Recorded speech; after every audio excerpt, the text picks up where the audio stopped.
শেখ হাসিনার পতনের পর থেকেই বাংলাদেশের সঙ্গে ভারতের সম্পর্কটা স্বাভাবিক নেই। সংখ্যালঘু ইস্যু নিয়ে বারবার উদ্বেগ জানিয়ে আসছে নয়াদিল্লি। কিছু ব্যতিক্রম ছাড়া ইস্যুটি যে অতিরঞ্জিত তাও জানিয়ে আসছে ঢাকা। সম্প্রতি সীমান্তে কাঁটাতারের বেড়া দেওয়ার চেষ্টা করে ভারতের সীমান্তরক্ষী বাহিনী বিএসএফ, তাতে বাধা দেয় বাংলাদেশের বিজিবি। বিষয়টি নিয়ে উত্তেজনা যখন চরমে, তখন চাঁপাইনবাবগঞ্জের কিরণগঞ্জ সীমান্তে সংঘর্ষে জড়ায় দুই দেশের বাসিন্দারা।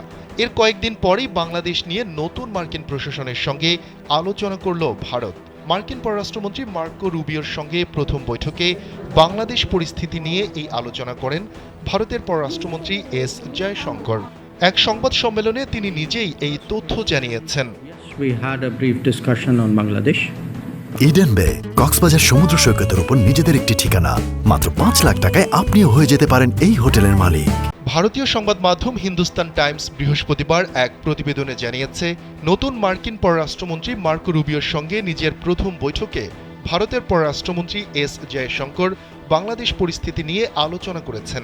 দুই পররাষ্ট্রমন্ত্রীর মধ্যে দ্বিপাক্ষিক বৈঠকের পর স্থানীয় সময় বুধবার ওয়াশিংটনে এক সংবাদ সম্মেলনে জয়শঙ্কর বলেন, বাংলাদেশ নিয়ে সংক্ষিপ্ত আলোচনা হয়েছে, তবে এ বিষয়ে বিস্তারিত কিছু জানাতে চাননি তিনি। I don't think it's appropriate. Trump প্রশাসনের নতুন কর্মকর্তাদের সাথে তার আলোচনার বিষয়ে ওয়াশিংটনে এক সংবাদ সম্মেলনে এক প্রশ্নের উত্তরে তিনি বলেন, আমরা বাংলাদেশ নিয়ে সংক্ষিপ্ত আলোচনা করেছি, এ বিষয়ে আরও বিস্তারিত কথা বলা ঠিক হবে না। এদিকে হোয়াইট হাউসে ট্রাম্পের প্রত্যাবর্তনের পর ভারতের ওপর মার্কিন শুল্ক আরোপের বিষয়ে নয়াদিল্লির কর্মকর্তাদের মাঝে উদ্বেগ বাড়ছে। মার্কিন পণ্যের ওপর উচ্চ শুল্ক রয়েছে এমন দেশগুলোর তালিকায় ভারতের নাম যুক্ত করেছে যুক্তরাষ্ট্র। ডোনাল্ড ট্রাম্প গেল সোমবার শপথ নেয়ার পর সেসব দেশের বিরুদ্ধে পাল্টা উচ্চ শুল্ক চাপিয়ে দেওয়ার ইঙ্গিত দিয়েছেন।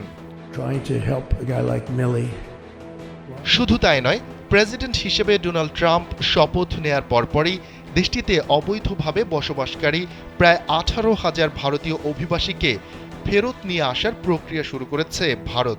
অবৈধ এসব অভিবাসীদের ফিরিয়ে এনে দিল্লি ট্রাম্প প্রশাসনকে একটা বার্তা দিচ্ছে, ওয়াশিংটন যেন ভারতের ওপর কোনো বাণিজ্যিক বিধিনিষেধ আরোপ না করে। শফিকুল ইসলাম শান্ত, কালবেলা।